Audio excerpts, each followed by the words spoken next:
Question 6 देखिए क्या कह रहा है। The direction cosines of B A vector, B A vector के हमें क्या निकालने हैं, डीसीज यानी कि डायरेक्शन कोसाइंस निकालने हैं, और जहां पर ए और बी के कोऑर्डिनेट्स हमें दे रखे हैं। आप समझें, ये मान लो ए है और बी ए मानते हैं, this is B, this is A. B के कोऑर्डिनेट्स हैं हमारे पास 3 4 0, ए के कोऑर्डिनेट्स हैं 1 2 -1, दैट इज। अब वो कह रहा है कि पहले आप इनके डीसीज निकाल लो।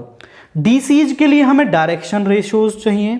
अगर हमारे पास दो पॉइंट हैं, लेट से x1 y1 z1, x2 y2 z2, तो इनके डायरेक्शन रेशियोज क्या होते हैं, x2 minus x1, y2 minus y1, z2 minus z1, ये इनके डायरेक्शन रेशियोज होते हैं। और हम जानते हैं कि डायरेक्शन रेशियोज के मॉड्यूलस से अगर हम डायरेक्शन रेशियोज को डिवाइड कर दें तो वो हमारे डायरेक्शन कोसाइंस बन जाते हैं। तो पहले तो मैं इसके डी आर्स निकाल लेता हूं, D Rs of B A. You must take care that कि ऑर्डर सही हो। ए और बी लिखोगे तो वो ए बी के मिलेंगे, बी ए, जो पीछे वाला है उसमें से सामने वाले को सब्ट्रैक्ट करना है, ए में से B. So 1 - 3 is -2, 2 - 4 is -2, -1 - 0 is -1।